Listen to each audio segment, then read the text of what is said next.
ada salah satu indikator kenapa ketimpangan itu meningkat di sebuah negara. Dan salah satu penyebabnya itu adalah keberpihakan yang lemah terhadap kaum 90%. Oke. Dan salah satu yang menyebabkan ketimpangan makin tinggi itu adalah pajak. Jadi perusahaan-perusahaan besar di Indonesia menikmati insentif pajak yang sangat signifikan. Ini tidak hanya di Indonesia, tapi juga banyak di negara berkembang lainnya.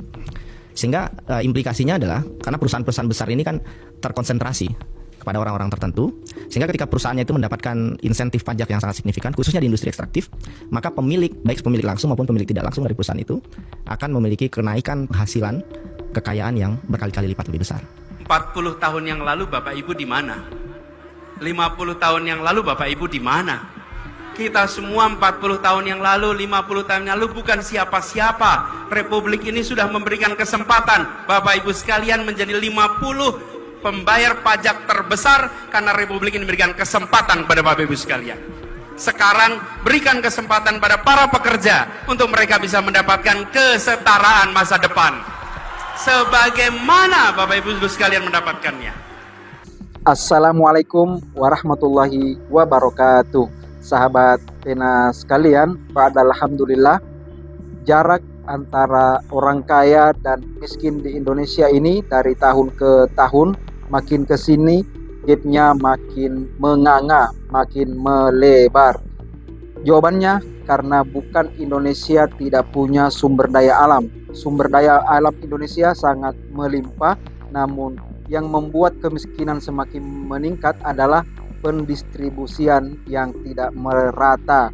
Berikut kita akan saksikan bagaimana 50 orang terkaya di mana 10 tahun kepemimpinan Pak Jokowi kekayaan mereka ini semakin meningkat, dan juga kita akan bandingkan bagaimana sebuah kebijakan ketika Pak Anies Baswedan menjabat gubernur di Jakarta dengan memanggil 50 orang terkaya di Jakarta dalam penilaian pemasukan pajaknya yang paling besar. Nah, lebih jelasnya kita akan saksikan video berikut ini. Dan persoalan mafia ini yang tadi saya sampaikan itu sering sudah masuk ke dalam proses. Saya beri contoh.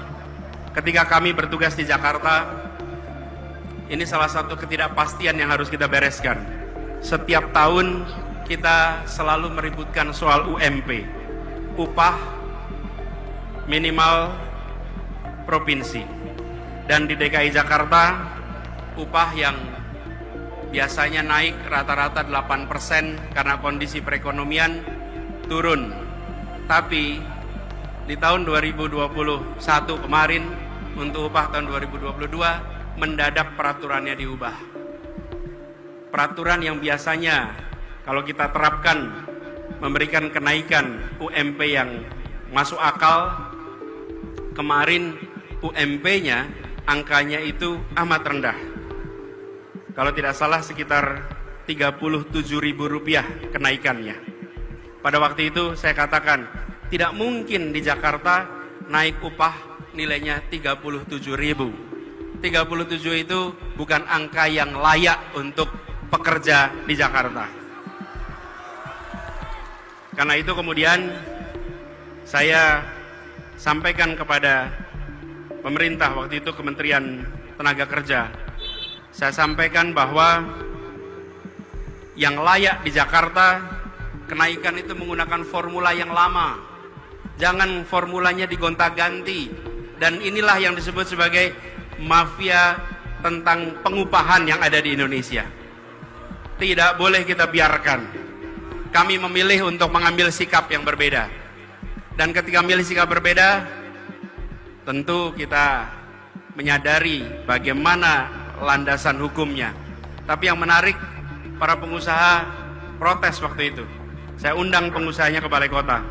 50 pembayar pajak terbesar saya undang.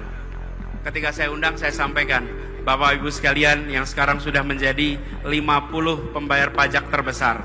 Bapak Ibu lihat, kita semua nih sekarang berkumpul di Balai Kota. Jaraknya hanya 1 kilometer dari Gedung Pancasila, tempat konstitusi kita disusun. Tempat persiapan kemerdekaan kita disiapkan. Pada waktu itu mereka yang berkumpul adalah orang-orang yang makmur, orang-orang yang terdidik, tapi mereka memilih mendirikan sebuah negeri yang prinsipnya menghadirkan keadilan sosial bagi seluruh rakyat Indonesia. Sekarang di sini, yang kumpul di sini, Bapak Ibu, saya ingin tanya, 40 tahun yang lalu Bapak Ibu di mana? 50 tahun yang lalu Bapak Ibu di mana? Kita semua 40 tahun yang lalu, 50 tahun yang lalu bukan siapa-siapa. Republik ini sudah memberikan kesempatan Bapak Ibu sekalian menjadi 50 pembayar pajak terbesar karena Republik ini memberikan kesempatan pada Bapak Ibu sekalian. Sekarang berikan kesempatan pada para pekerja untuk mereka bisa mendapatkan kesetaraan masa depan. Sebagaimana Bapak Ibu sekalian mendapatkannya? Ini soal kita bergiliran masing-masing memberikan kesempatan. Dan ketika kita mengirimkan pesan kesetaraan itu yang menarik. Para pengusaha itu setelah ngobrol pulang dan mereka bilang, Pak Gub, kami setuju dengan prinsip yang Bapak pegang. Kita sama-sama bergerak untuk Indonesia. Tapi saya nggak pernah menyangka menemukan kesimpulan ini, Bang. Dan ternyata setelah dilihat, ada 50 orang terkaya, kekayaannya setara 50 juta masyarakat Indonesia. Bisa ditampilkan orangnya? Nah ini orangnya. Dan kalau Abang lihat pembangunan IKN, proyek-proyek strategis nasional, beberapa wajah itu kan sering muncul di media sosial. Bukan cuma sering, sangat sering. Menjadi penyumbang ekonomi politiknya Jokowi di betul, proyek itu. Betul. Dan mereka orang-orang yang terlibat di lingkaran kekuasaan, sangat terafiliasi dengan kuat ke partai politik, perusahaan-perusahaan besar, dan sebagian besar industri ekstraktif. Ada sisi ketidakadilan yang luar biasa, Bang, karena kita tahu industri ekstraktif itu disubsidi luar biasa. Oke. Royalti 0%, smelter silahkan dibangun, belum lagi perusahaan-perusahaan besar, corporate tax-nya mau diturunkan, sudah diturunkan dari 25% ke 22%, sekarang turun lagi jadi 20% tahun depan. Dan fakta ini agak sedikit mengagetkan, karena ternyata peningkatan kekayaan itu tidak hanya pengusaha-pengusaha ini, tetapi juga pejabat publik yang selama ini mengisi pos pemerintahan. Jadi, saya salah sedikit, ketimpangan jumlah kekayaan itu tidak hanya antara pengusaha dengan rakyat kecil. Betul sekali. Ada juga pejabat negara dengan rakyat. Iya, betul sekali. Apa urusannya? Dari mana? Sebagian orang-orang yang terlibat di perusahaan-perusahaan besar ini kan juga ada yang menjadi menteri, Bang. Misalnya ada Sandiaga Uno, Erick Thohir, mereka orang-orang besar yang punya afiliasi kuat pada korporasi besar dan menjadi menteri. Pak Luhut misalkan. Dan kalau kita lihat, kita tracking kekayaannya selama 10 tahun terakhir itu meningkat signifikan sekali. Dan itu ada datanya, bisa dibaca di laporan berapa persennya, berapa triliun hartanya. Itu kita estimasi pakai LHKPN. Dan ini saya dikritik oleh Bang Rocky ya. Datamu nggak bener itu, katanya gitu.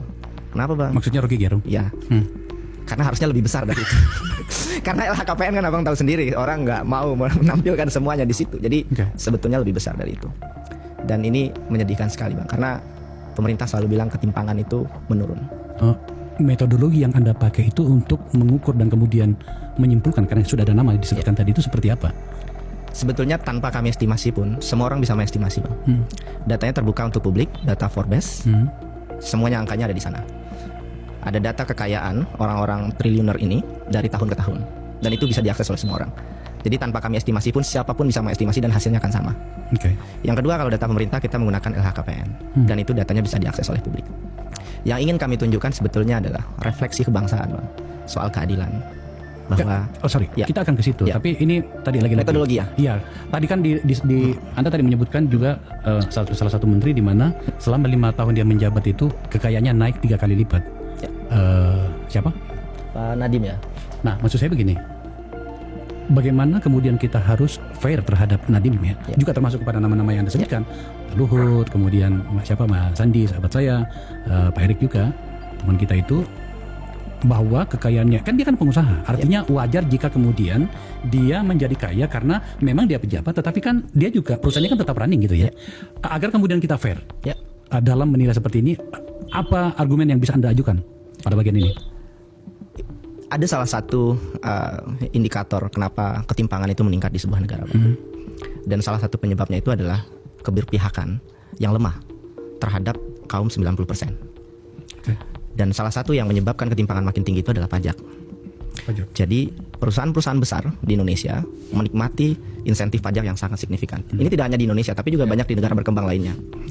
Sehingga implikasinya adalah karena perusahaan-perusahaan besar ini kan terkonsentrasi kepada orang-orang tertentu, sehingga ketika perusahaannya itu mendapatkan insentif pajak yang sangat signifikan, khususnya di industri ekstraktif, maka pemilik, baik pemilik langsung maupun pemilik tidak langsung dari perusahaan itu akan memiliki kenaikan penghasilan kekayaan yang berkali-kali lipat lebih besar.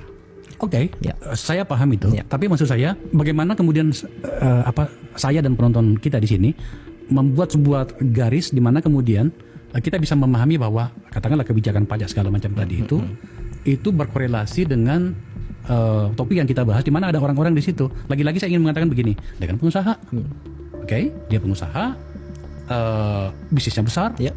Jadi kalau kemudian mereka untungnya banyak, wajar. Bahwa dia adalah pejabat adalah satu hal pula, oke? Ya. Kita mulai dari situ diskusinya. Ya. Kecuali kalau kemudian Anda juga bisa mengatakan bahwa ditemukan bukti bahwa mereka mendapatkan fasilitas dari negara, hingga kemudian kekayaannya mereka berlipat-lipat, itu lain hal. Ya. Apatah lagi kalau ditemukan bahwa dia mendapatkan fasilitas negara dan dia melakukan sebuah pelanggaran. Ya. Aturan regulasi katakanlah dalam hal pajak, itu menjadi lebih jauh lagi. Ya. So pada bagian ini saya ingin mencoba fair ya. Saya ingin mencoba fair.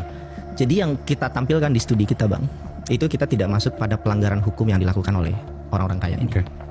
Tapi yang kita estimasi dan kita kalkulasi melihat bagaimana kebijakan struktural yang dilakukan oleh pemerintah lewat apapun itu instrumennya, kebijakan perpajakan, kebijakan politik, demokrasi dan lain-lainnya, punya korelasi yang signifikan, baik langsung atau tidak langsung, terhadap peningkatan kekayaan dari 1% penduduk Indonesia. Karena memang orang-orang yang memiliki kekayaan lebih besar, mereka panggungnya itu lebih kuat. Dan dengan kondisi demokrasi kita hari ini, mereka memiliki peran strategis dalam ekonomi dan politik nasional. Dan kondisi-kondisi regulasi yang mungkin pengawasannya, faktor regulasi yang mungkin masih banyak celahnya ya, ini bisa dimanfaatkan oleh banyak orang-orang yang sudah punya kapital ini untuk bisa mengakumulasi kekayaannya. Mengakumulasi kekayaan ini nggak harus ilegal ya Bang, bisa legal sekali.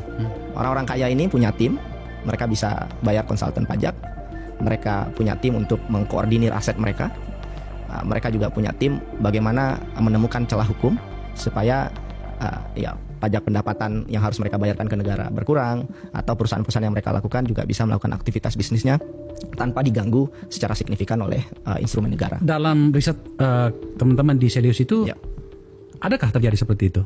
Katakanlah misalnya negara memberi mereka fasilitas bisnis untuk kemudian mereka kemudian juga bebas dari kewajiban-kewajiban yang harusnya dilakukan. Katakanlah mungkin ada tanggung jawab pajak yang tidak mereka selesaikan. Pada bagian ini kita tidak menyebut nama ya, kan? Tidak menyebut nama. Sebenarnya studi serupa juga sudah banyak Bang dilakukan. Kami juga mention di dalam report kami, misalkan studi Multatuli, kami mention spesifik di report, bahkan kita sebut perusahaan dan namanya di sana karena memang dirilis secara terbuka oleh teman-teman dari Multatuli. Artinya fakta itu sudah ada, sudah menjadi diskusi oleh masyarakat gitu. Dan saya juga nggak ingin bilang bahwa semua orang kaya itu bandit atau jahat begitu ya. Ada banyak orang kaya yang baik juga. Tetapi sebagai sebuah instrumen kebijakan, ini warning yang harusnya sangat-sangat signifikan gitu. Message itu yang ingin kami dorong Bang. Karena di level internasional, Oxfam melakukan itu setiap tahun, melakukan estimasi ketimpangan di level global setiap tahun. Dan di Indonesia belum ada yang mengestimasi secara rutin. Dan kami melakukan metodologi yang sama seperti yang dilakukan oleh Oxfam. Kebetulan saya sebelumnya di Oxfam Bang. Artinya secara metodologi sangat bisa dipertanggungjawabkan dan dilakukan oleh lembaga kredibel internasional. Datanya juga kami publis, metodologi bahkan satu section sendiri puluhan halaman, dan semuanya bisa dicek. Setelah Oktober kami rilis, nggak ada protes, nggak ada masalah apapun. Artinya publik melihat ini sebagai warning. Kami nggak pernah menerima ancaman segala macam sampai detik ini, karena pure di Celius itu kami peneliti, kami bekerja di balik layar pakai laptop. Saya ngajar statistik Bang. Jadi yang kami kemukakan data. Kalau bisa dilihat reportnya itu angka semua memang. Pertumbuhan ekonomi itu diiringi dengan pemerataan. Itulah yang disebut sebagai pertumbuhan berkualitas. Kuantitas dari pertumbuhannya nampak di angka, itu kuantitasnya. Kualitasnya ditentukan pada distribusi. Bila pertumbuhan tinggi tanpa distribusi yang tinggi, maka dia kualitasnya rendah. Dengan distribusi yang tinggi, pemerataan yang tinggi, maka kualitasnya tinggi. Itu yang pertama. Yang kedua adalah tentang institusi, terutama institusi hukum yang punya implikasi pada seluruh aspek. Jadi saya ingin sampaikan, kepastian hukum itu merupakan salah satu unsur penting sekali yang punya implikasi di seluruh kehidupan, seluruh unsur kehidupan masyarakat. dari mulai kegiatan perekonomian sampai pada kegiatan di sosial media, sampai pada kebebasan berekspresi, sampai kepada kepastian perjanjian. Ini adalah aspek penting yang kita harus perbaiki secara serius. Jadi kalau kita bicara tentang kepastian hukum, maka PR kita masih besar sih. Di dunia usaha misalnya, perjanjian investasi yang skalanya besar, atau perjanjian perdagangan yang skalanya besar, sering sekali tidak menggunakan Jakarta sebagai lokasi penandatanganan. Tanda tangannya di mana? Banyak dilakukan tanda tangannya di Singapura. Ketika tanda tangan di Singapura, itu artinya dia menggunakan sistem hukum Singapura. Bila ditemukan ada masalah, mengapa mereka tidak menggunakan tangan di sini? Ini PR besar buat kita. Jadi kalau mau kita ke depan, maka harus ada kepastian hukum di kita. Dan juga di aspek kebebasan berekspresi. Kepastian hukum itu bukan hanya usaha, tapi kebebasan berekspresi. Bagaimana kita sebagai warga negara mengungkapkan fakta dan tidak dikriminalisasi bila melakukan fakta atas kenyataan yang ada di masyarakat. Tapi bila itu muncul, yang muncul adalah rasa takut, yang kemudian muncul adalah ketidakpastian atas hukum. Jadi aspek kedua yang menurut kami penting sekali untuk jadi perhatian bagi kita semua. Ya, begitulah kita saksikan Indonesia ini yang dikaruniai oleh Tuhan yang Maha Esa, kekayaan yang begitu melimpah, sumber daya alam yang sangat kaya, dan juga manusianya yang begitu cerdas, dan tentu populasinya yang juga sangat beragam, dan itu melambangkan kekayaan yang sulit dicari tandingannya di dunia manapun. Namun kita menyaksikan akhir-akhir ini dan juga semakin ke sini dari tahun ke tahun, bukannya kemiskinan itu berkurang, tapi justru bertambah. Sebabnya karena pendistribusian itu yang tidak merata, sehingga orang kaya selama ini, pengusaha-pengusaha raksasa, apalagi oligarki, mereka seperti tidak peduli apakah kemiskinan itu berkurang, karena sepertinya mereka memang tidak punya misi, sebuah agenda untuk memberantas kemiskinan itu. Yang mereka pikirkan selama ini kita lihat adalah bagaimana kekayaan harta mereka itu bertambah, dan mereka seperti monopoli usaha-usaha raksasa di republik ini. Dan ketimpangan itu akan terus terjadi, ya, karena soal pendistribusian tadi kita sudah menyaksikan bagaimana kekayaan 50 pengusaha Indonesia yang sangat kekayaannya sangat meningkat secara signifikan 10 tahun, di bawah 10 tahun kepemimpinan Pak Jokowi. Ya, dalam podcast Akbar Faisal ini sebuah pencerahan bagi kita, membuka mata rakyat Indonesia bahwa kekayaan bangsa Indonesia ini dimonopoli oleh segelintir orang yang mereka meraup keuntungan finansial, meraup rupiah sebanyak mungkin, namun secara pendistribusian, pemerataan kesejahteraan sosial masih jauh api dari panggang. Dan hari-hari itu akan terus kita saksikan sampai saat ini, dan kita tidak tahu entah bagaimana ke depannya. Nah, itu sebenarnya semua kembali kepada kebijakan sebuah pemerintah, bagaimana membuat kebijakan dan menjadikan pendistribusian kekayaan Indonesia ini merata. Dan sangat gampang kita melacak bagaimana pendistribusian itu tidak merata.